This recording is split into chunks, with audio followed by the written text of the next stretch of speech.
जय श्री कृष्णा। राधे राधे। मार्गशीर्ष मास महात्म्य अध्याय 17 की कथा सुनेंगे आज। सर्वप्रथम भगवान का स्मरण करते हुए सभी बोलिए ओम नमो नारायण, ओम नमो नारायण। ब्रह्मा जी विष्णु भगवान से बोले, हे देवेश, किस क्षेत्र में मार्गशीर्ष मास को अधिक पूज्य कहा गया है? हे प्रभु, उस क्षेत्र में इसका क्या फल मिलता है, यह मुझको आप कहिए। तब श्री विष्णु भगवान उनसे बोले कि हे ब्राह्मण, मथुरा नाम से प्रसिद्ध मेरा श्रेष्ठ क्षेत्र है और वह मेरी रमणीय श्रेष्ठ प्रिय जन्मभूमि है। हे चतुर्मुख, मथुरा में पद पद पर तीर्थ का फल होता है। मनुष्य जिस जिस स्थान में स्नान करता है तो उस स्थान में स्नान करने से घोर पापों से वह मुक्त हो जाता है। हे पुत्र, भक्तों के समस्त पापों का नाश करने वाली और नरक पीड़ा को हरने वाली मथुरापुरी है।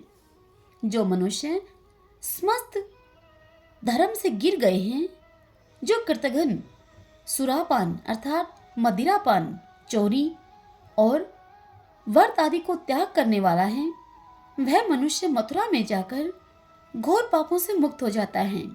जिस प्रकार सूर्य के उदय होने पर अंधकार, वज्र के भय से पर्वत, गरुड़ को देखकर सर्प और वायु के झकोरे से मेघ नष्ट हो जाते हैं, ठीक वैसे ही जैसे तत्व ज्ञान अर्थात आत्मज्ञान से दुख, सिंह को देखकर हाथी नष्ट हो जाते हैं, हे सुत, वैसे ही मथुरा के दर्शन से पाप नष्ट हो जाते हैं।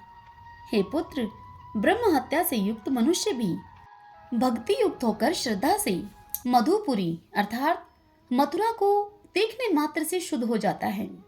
तो फिर दूसरे पातकी के संबंध में तो कहना ही क्या रह गया, अर्थात दूसरा पातकी तो मुक्त हो ही जाता है। यहाँ पातकी से अभिप्राय पाप से है। स्नान के निमित्त मथुरा गमन करने वाले मनुष्य के समस्त पाप निराश होकर उसके शरीर से पृथक होकर चले जाते हैं। जो लोग अकस्मात मथुरा को जाते हैं अथवा वे लोग भी वहां जाकर स्नान करने मात्र से पाप से मुक्त होकर स्वर्ग को चले जाते हैं। हे पुत्र, जो मनुष्य मेरे नाम का ही उच्चारण करते हैं वहां पर हमेशा निश्चय रूप से तुम रहा करते हो और सतयुग तथा उत्तरायण सूर्य रहा करते हैं। हे चौतरावकात्र, दूसरों के द्वारा मथुरा मंदिर का नाम लेने पर जो मनुष्य मथुरा मंदिर का नाम सुन लेता है वह भी उसी समय पाप से मुक्त हो जाता है।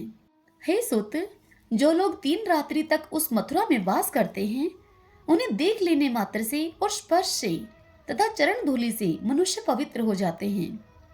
जिस प्रकार तृण के समूह को अग्नि की चिंगारी जला देती है, यहाँ तृण का अभिप्राय सूखे पत्तों से है, उसी तरह मथुरापुरी महान पापों को जलाकर नष्ट कर देती है। जो पुण्य सौरमंडल के समस्त तीर्थों के स्नान से होता है उससे बहुत अधिक पुण्य मथुरा के तीर्थों से कहा है। जो पुण्य चारों वेदों के अध्ययन से होता है वह पुण्य मथुरापुरी को स्मरण कर लेने मात्र से मनुष्य को मिल जाता है। अन्य स्थान का किया गया पाप तीर्थ स्थल में जाने से नष्ट हो जाता है और तीर्थों में किया गया पाप वज्रलेप हो जाता है, किंतु मथुरा में किया गया पाप मथुरा में ही नष्ट होता है और उस मथुरा में रहने से मनुष्य धर्म, अर्थ, काम और मोक्ष को प्राप्त करता है।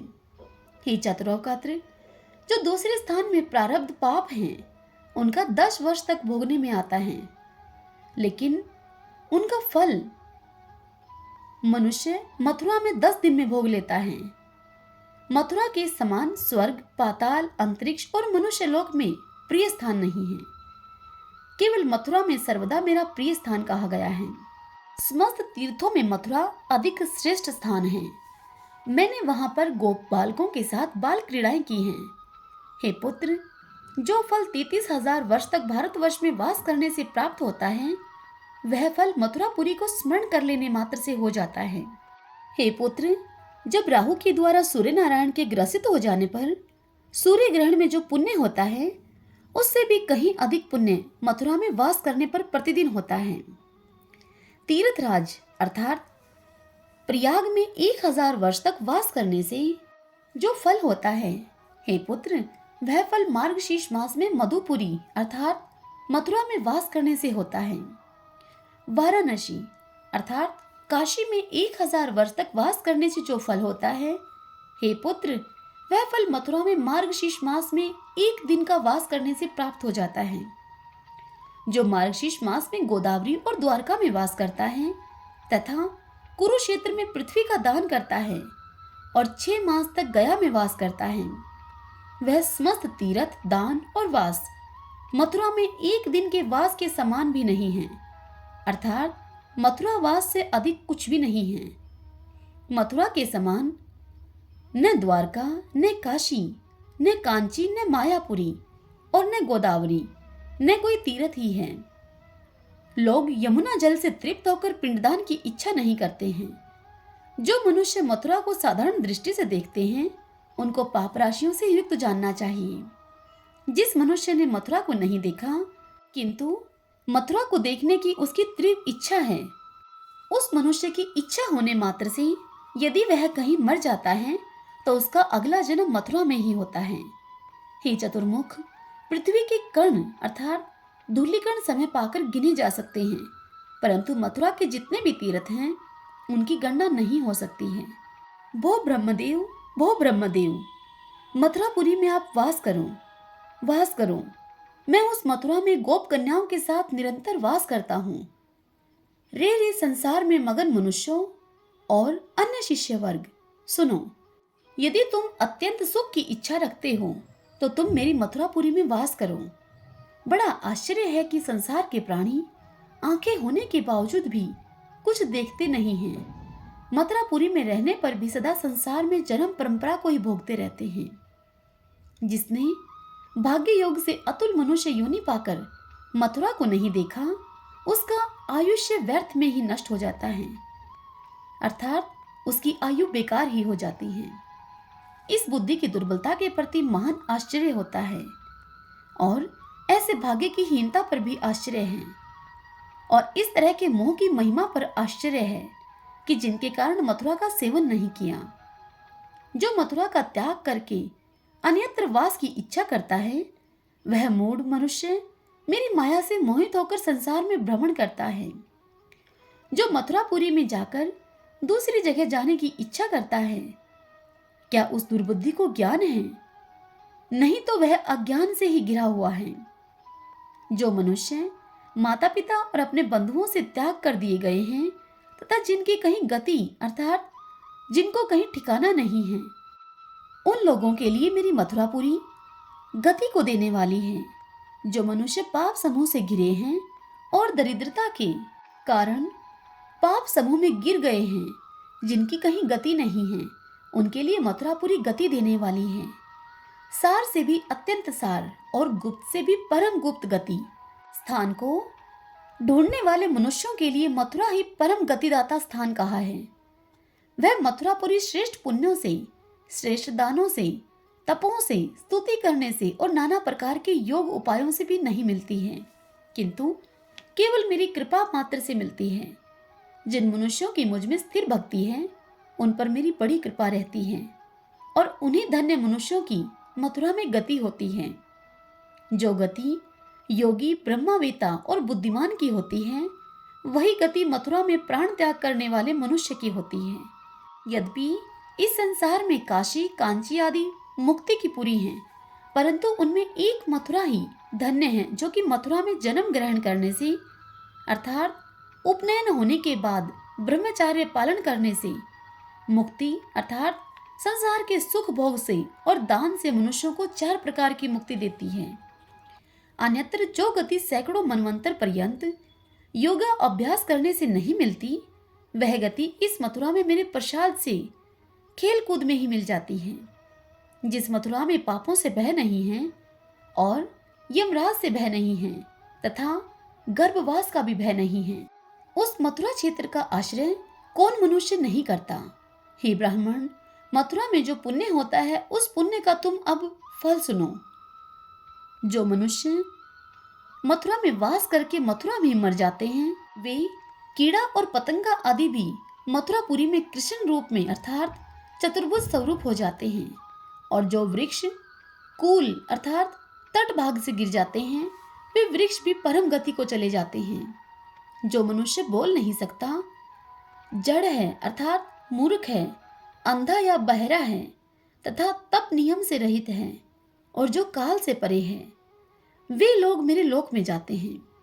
जो सर्प के डसने से मृत हुए हैं, पशु के प्रहार से मृत हुए हैं, अग्नि में जलने से मृत हुए हैं, जल में डूबने से मृत हुए हैं और अपमृत्यु से मथुरा में मृत हुए हैं। यहाँ मृत से अभिप्राय मरने से है। वे सब लोग मेरे लोक में जाते हैं। हे मुनिश्रेष्ठ, मैं शपथ पूर्वक कहता हूँ और यह सत्य है कि मथुरा के समान कहीं पर भी दूसरा स्थान समस्त अभीष्ट फल को देने वाला नहीं है। जो मथुरा कामनाओं की इच्छा करने वालों के लिए त्रिवर्ग अर्थात धर्म अर्थ काम को देती है और मुमुक्षु अर्थात मुक्ति चाहने वाले लोगों के लिए मुक्ति को देती है तथा भक्ति की चाह रखने वालों को भक्ति देती है, ऐसी मथुरा का कौन बुद्धिमान मनुष्य आश्रय नहीं करेगा। ऐसी मथुरा का मार्गशीर्ष मास में भक्ति भाव से विधि पूर्वक पुष्कर तीर्थ का सेवन करना चाहिए।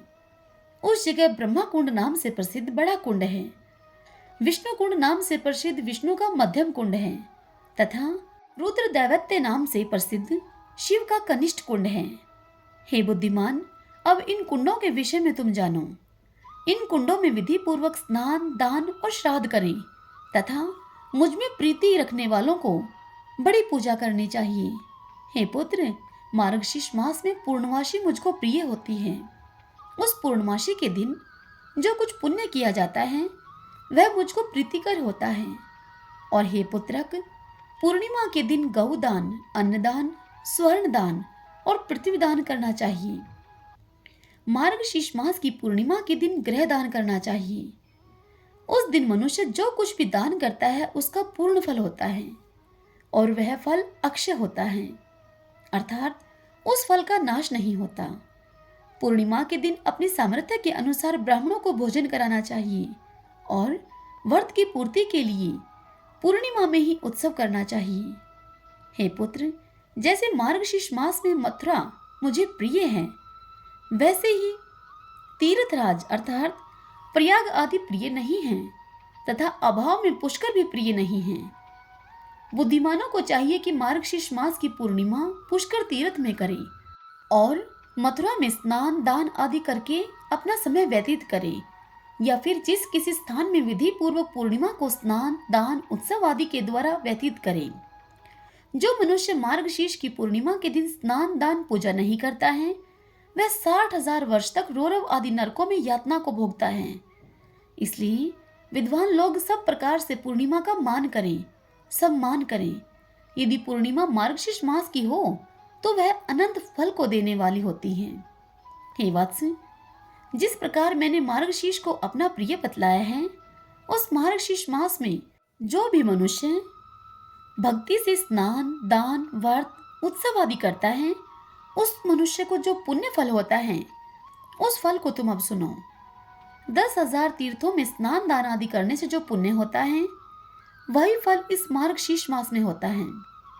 पुत्रहीन मनुष्य पुत्र को पाता है, निर्धन धन को पाता है, विद्यार्थी विद्या को पाता है, रूप का अर्थी रूप को पाता है, ब्राह्मण ब्रह्म वर्चस्वी अर्थात ब्रह्मा तेजस्वी, क्षत्रिय विजय पाता है और वैश्य निधिपति होता है तथा शूद्र पातक से मुक्त हो जाता है। हे मानद, जो तीनों लोकों में दुर्लभ और दुष्प्राप्य वस्तु है उस सब को मार्गशीर्ष मास के सेवन से मनुष्य प्राप्त कर लेता है, इसमें कोई संशय नहीं है। हे सुत, यद्यपि जो इन कामनाओं में आसक्त मनुष्य हैं, हे चतुरवक्त्र, वे अंत में तृप्त हो जाते हैं। और हे महाभुज, पुनः कामनाओं के लिए मार्गशीर्ष मास का सेवन करें। हे पुत्र, मुझे वश में करने वाली सुंदर श्रेष्ठ भक्ति अत्यंत दुर्लभ होती है। वह भक्ति मार्गशीर्ष मास में करने से पुत्र की प्राप्ति होती है। हे चतुर्मुख, मार्गशीर्ष मास मुझे प्रिय है और सर्वदा मेरा प्रिय रहेगा।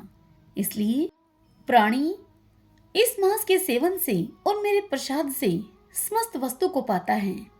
हरि ओम तत्सत इति श्री मार्गशीर्ष महात्म्य संपूर्ण। भगतजनों, हमारे पास उपलब्ध मार्गशीर्ष महात्म्य इस कथा के साथ संपूर्ण होता है। ओम नमो नारायण, ओम नमो नारायण।